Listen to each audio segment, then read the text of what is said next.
Class में स्वागत।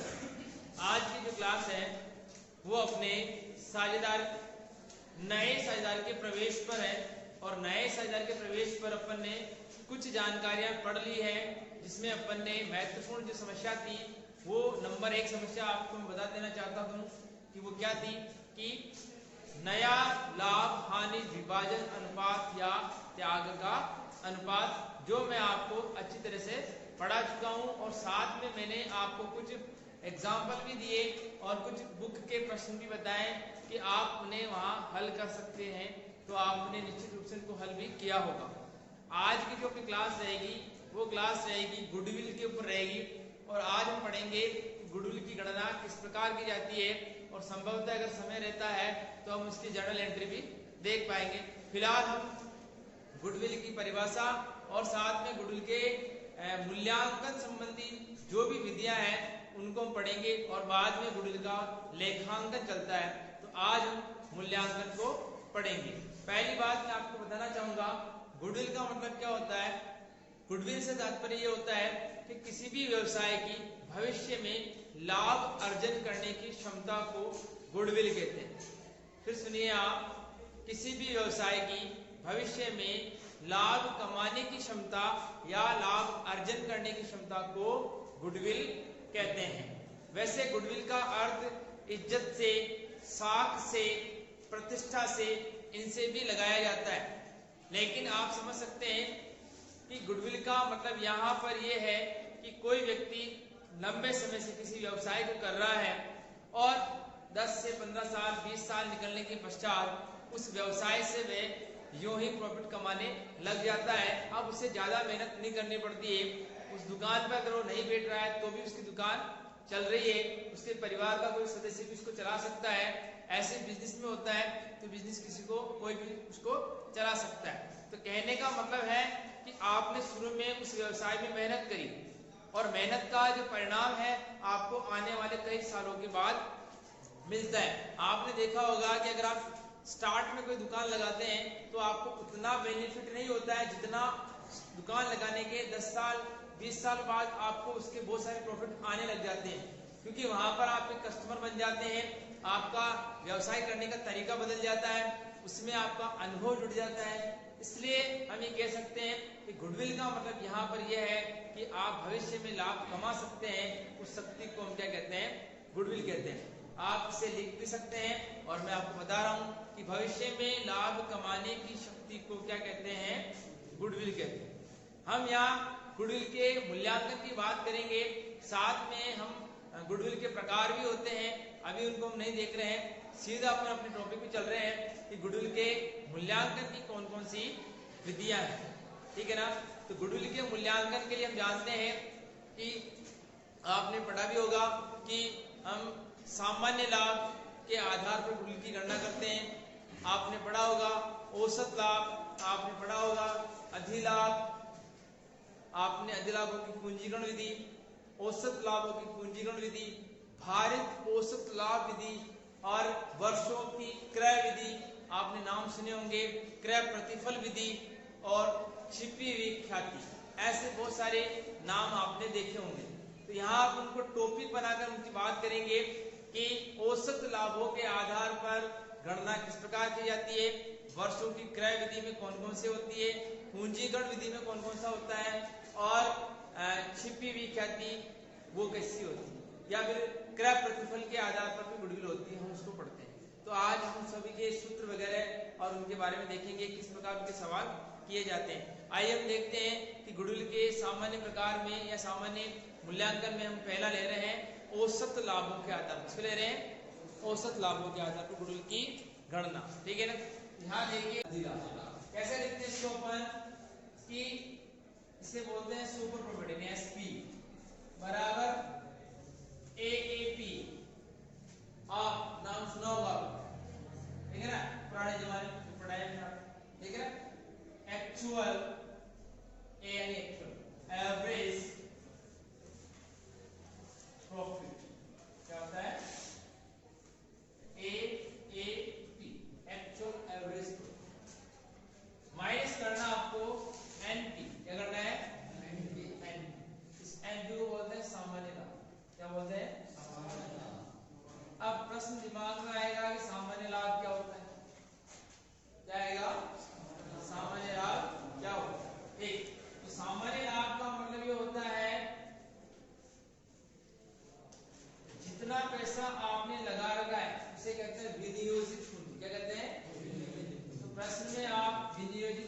को ढूंढे, ठीक है ना। विनियोजित पूंजी इसको बोलते हैं कैपिटल एम्प्लॉयड, क्या बोलते हैं सी इनटू सामान्य रेट परसेंट लेगी दर बटेवा 100, क्या आएगा, और इस सूत्र से जो मिलेगा वो आएगा सामान्य, क्या आएगा। तो आप इस नॉर्मल प्रॉफिट को एक्चुअल एवरेज प्रॉफिट में घटाएंगे तो आपको सुपर प्रॉफिट मिलेगा, क्या मिलेगा, ये सूत्र आप जरूर याद करें, ये रीजन है मेरी तरफ से आपके लिए फायदेमंद, नुकसान नहीं करेगा कि एक्चुअल एवरेज प्रॉफिट में से सामान्य लाभ यानी नॉर्मल प्रॉफिट घटाते हैं तो आपको अधिलाभ मिलता है। और नॉर्मल प्रॉफिट कैसे निकालते हैं, capital employed into rate upon 100 या विनियोजित पूंजी इनटू दर बटेवा 100 करते हैं तो आपको सामान्य लाभ मिलता है। फिर प्रश्न आता है कि ये हमें कैपिटल एम्प्लॉयड कहां से मिलेगी। तो प्रश्न में अगर आपको कैपिटल एम्प्लॉयड नहीं मिले तो हम निकाल सकते हैं सीई बराबर टोटल एसेट्स, क्या लिखोगे, प्रश्न में आपको टोटल एसेट्स मिल सकती है और माइनस कर देंगे आप आउटसाइड लायबिलिटीज, बाहरी दायित्व को अगर आप लेस कर देंगे तो आपको सीई मिल जाएगा। तो मैंने आपको लगभग सब कुछ बता दिया है कि सामान्य लाभ क्या होता है, औसत लाभ क्या होता है, अधिलाभ क्या होता है, विनियोजित पूंजी क्या होती है और उसको कैसे हम निकाल सकते हैं, ये मैंने आपको चीजें यहाँ पर बता दी। इनको अब आपको याद करना है और साथ में इनके सूत्र भी याद रखने हैं। क्लियर हुआ ना, ठीक। अब इन्हीं के आधार पर एक और चीज बात करता हूं मैं, भारित औसत लाभ, इस बात कर रहा हूं भारित औसत लाभ। एक्चुअल एवरेज प्रॉफिट और एवरेज प्रॉफिट में भी एक अंतर होता है, वो मैं आपको बता देता हूं, ठीक है।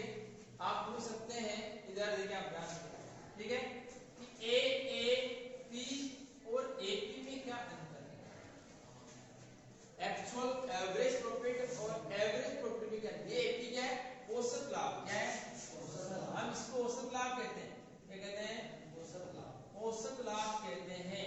और हम इसे कहते हैं वास्तविक औसत लाभ, वास्तविक औसत लाभ।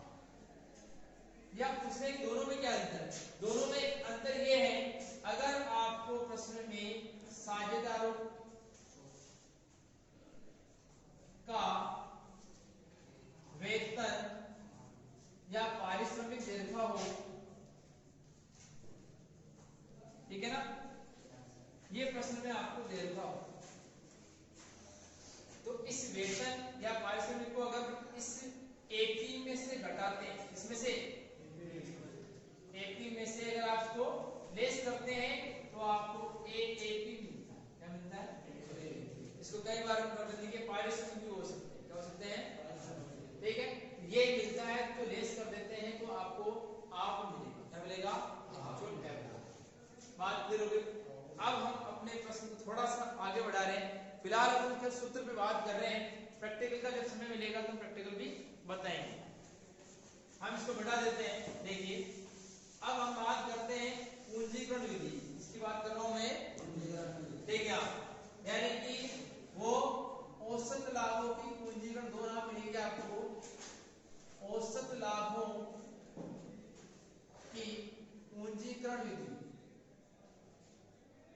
ठीक है ना, औसत लाभों की पूंजीकरण विधि, और एक मिलेगा आपको अधिलाभों की पूंजीकरण विधि, अधिलाभों की पूंजीकरण विधि। ये घर पे जाके आज उनको रिवाइज करें और पढ़ें, निश्चित रूप से आपका रिवीजन पूरा हो जाएगा। अधिलाभों की पूंजीकरण विधि, अब दोनों के सूत्र क्या होते हैं उनको आप देख लें, ठीक है, यानी इनके आधार पर गुडविल निकाल रहे हैं, लास्ट में अपन गुडविल निकालना इसका सीख लेंगे। क्या होता है, अधिलाभों में डायरेक्ट गुडविल मिलती है, क्या मिलती है, अधिलाभों में डायरेक्ट गुडविल मिलती है, ठीक है ना, और औसत लाभ में डायरेक्ट गुडविल नहीं मिलती। यहां पर आएगा औसत लाभों का पूंजीकरण मूल्य आएगा, क्या आएगा, पहला आएगा आपके पूंजीकरण मूल्य, क्या आएगा, ठीक है, इसके लिए आपको ना पड़ेगा आप N2 100 बटे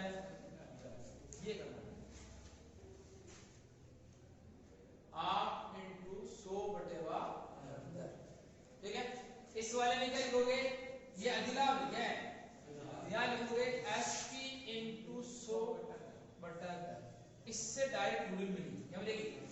जो आंसर आएगा इससे डायरेक्ट गुणिल मिलेगी, ठीक है। इस वाले में पूंजीकरण मूल्य मिलेगा, तो इसको अपन किसी से घटाएंगे, किसी से घटाएंगे, किसमें से घटाएंगे बताइए? नहीं, विनियोजित पूंजी देखा अभी आप क्या करेंगे बोलिए?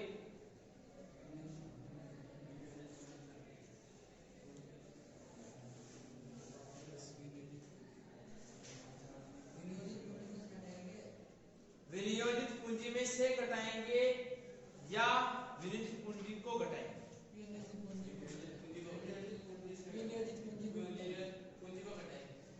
विनियोजित पूंजी को श्योर है आप? कहां से देखा, याद है?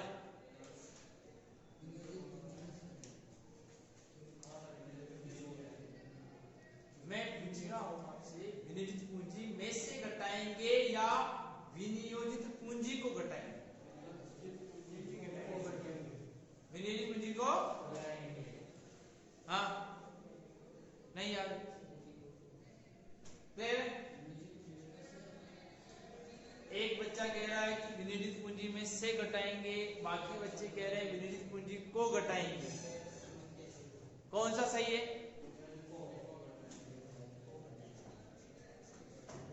तो इस प्रश्न का जवाब आप कमेंट में दीजिए, ठीक है। इस प्रश्न का जवाब आप कहां देंगे? कमेंट में देंगे। आप पढ़ेंगे तो शायद आपको फायदा होगा, आप यहाँ क्लियर कर पाएंगे कि मुझे जो गुडविल निकालनी है उस गुडविल का मूल्यांकन जो मैं कर रहा हूँ वो किस प्रकार आएगी।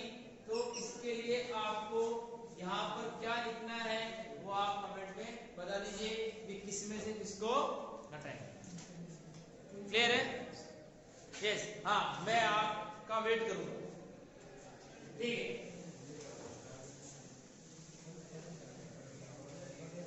यस, अब बात करते हैं वर्षों की क्रय विधि। क्या बात कर रहा हूं मैं? वर्षों की एक मेरे भाई को पुस्तक दे गया, उसको बता दूं मैं। वर्षों की क्रय विधि कुछ भी नहीं है, ये आपको सिंपल सा एक सूत्र है, आपको सोल्व करना है। वो कहेगा कि 3 वर्षों के औसत लाभ, आगे लिखेंगे में औसत लाभों के, ठीक है ना, 3 वर्षों के क्रय के आधार पर गुडविल निकालना, ये प्रश्न बोला। ये वस्तु की जरूरत देखिए, आपको ये करना है, जो नाम लिया, क्या नाम लिया इसने? औसत। आपको लिखना आप इंटू 3 बराबर ये गुडविल, क्या आएगा? आप इंटू 3 बराबर ये गुडविल। अब आप कैसे निकालते हैं आपको आता होगा, कैसे निकालते हैं? गत वर्षों के औसत, गत वर्षों के लाभ बटे गत वर्षों की संख्या।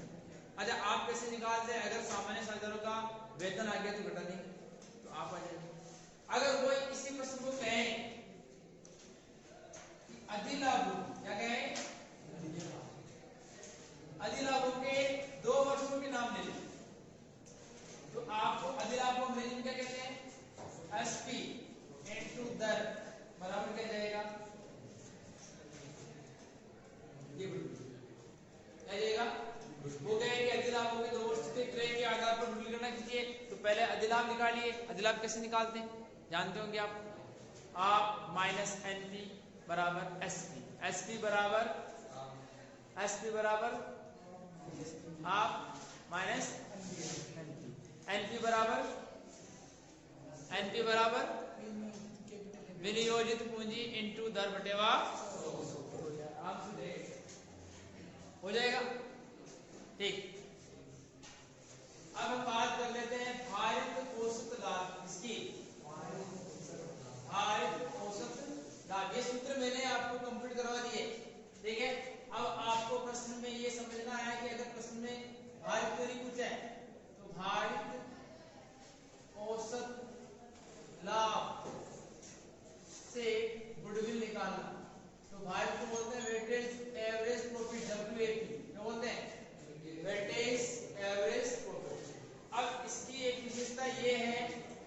नंबर 1, यदि लाभ लगातार बढ़ रहे हैं, क्या हो रहा है, लगातार बढ़ रहे हैं, या तो लाभ बढ़ रहे हैं। नंबर 2, यदि हानि लगातार, ठीक है ना, लाभ लगातार बढ़ रहे हैं, इसको समझो आप।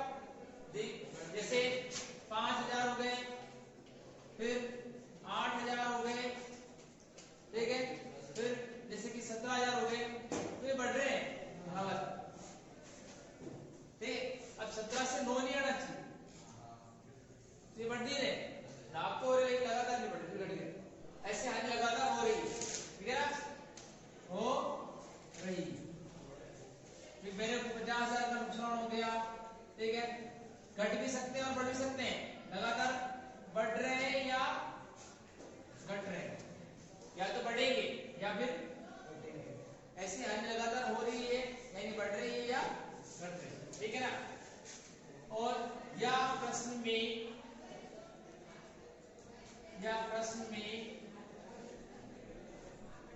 स्पष्ट निर्देश हो,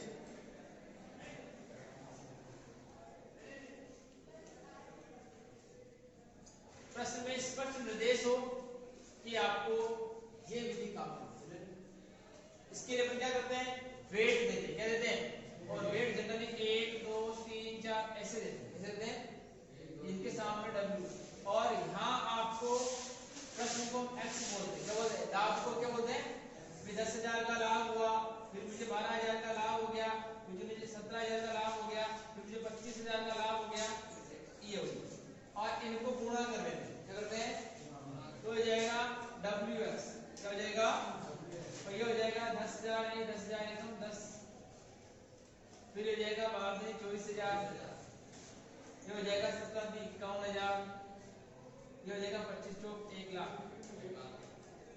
मेरे को जोड़ लो, क्या करना है, 1 लाख 1,51 और 5 7 8 80 1,85, कितने हो जाएंगे, जोड़ के बता दे आप, 1,85 होंगे, हो गए। फिर इनको जोड़ लेना, 10 आएंगे, कितने आएंगे, ठीक है। सूत्र हो जाएगा कि भारित औसत लाभ बराबर वेटेज एवरेज टोटल बराबर सिग्मा WX, क्या लिखोगे, ये W, सिग्मा यानी इसका योग, अपॉन सिग्मा लिखना W, क्या लिखना है, सिग्मा W से आया 1,85,000 बटे में करने 10 आ जाएगा कितना, 18,500, ये तो आया भारित औसत लाभ, क्या आया, भारित औसत लाभ। फिर आपको क्या है कि 3 वस्तु के क्रय के आधार पर, तो आपसे 3 से गुणा करो, कितने से, 3 से गुणा करो, 18 के 54 55,500 लिख लो, ठीक है। तो ये भारित औसत लाभ विधि, या तो प्रश्न में स्पष्ट निर्देश हो तो उससे कर लो, और नहीं हो तो देख लेना अगर लाभ लगातार क्रम से बढ़ रहे हैं, घट रहे हैं, या हानि लगातार क्रम से बढ़ रही है या घट रही है, तो आप वेटेज एवरेज को काम में लें, और वेट कैसे देने हैं अपने मन से 1 2 3 और 4, या प्रश्न में मिल जाए तो वो वेट काम में ले। प्रश्न लग जाए कि इसको तो आपको वेट 5 देना है, इसको वेट 6 देना है, इसको 2 देना है, इसको 1 देना, तो आपको वैसे ही लिखना, क्रम होना जरूरी है। प्रश्न वाला ऐसे कह सकता है कि इस वाले वेट को 5 दे दो, इसको 8 दे दो, इसको 2 दे दो, इसको 1 दे दो, अब आप कहोगे 1 2 के बाद 3 आना चाहिए, नहीं, जरूरी नहीं, जिसने जैसा बताया वैसे काम ले लो। तो आपने 8 5 13 15 16 लेते हैं, ठीक है। तो आज अपने किसकी बात हो गई, अधिलाभ, औसत लाभ, ठीक है। इसके बाद लाभों की अधिलाभों की पूंजीकरण विधि, औसत लाभों की पूंजीकरण विधि, और भारित औसत लाभ, ठीक है। आज की क्लास में अपन इसको इतना ही रखेंगे। नेक्स्ट क्लास में अपन एक छिपी हुई ख्याति और एक वर्षों की क्रय उसमें वार्षिक की गतिविधि अगर होगी आपके सिलेबस में उसको पढ़ा देंगे, और क्रय प्रतिफल विधि उसको भी पढ़ा देंगे, और साथ में इसकी जर्नल एंट्रीज और इनके क्वेश्चन किस प्रकार हल किए जाते हैं वो भी हम आपको बताएंगे। तब तक आप इस टॉपिक को रिवाइज करें, घर पे और पढ़ें। उम्मीद है आपको समझ में आया होगा। आप हमारे आर्मी की कोचिंग क्लासेस के यूट्यूब चैनल को सब्सक्राइब कीजिए, लाइक कीजिए और शेयर कीजिए। ठीक है, थैंक यू वेरी मच।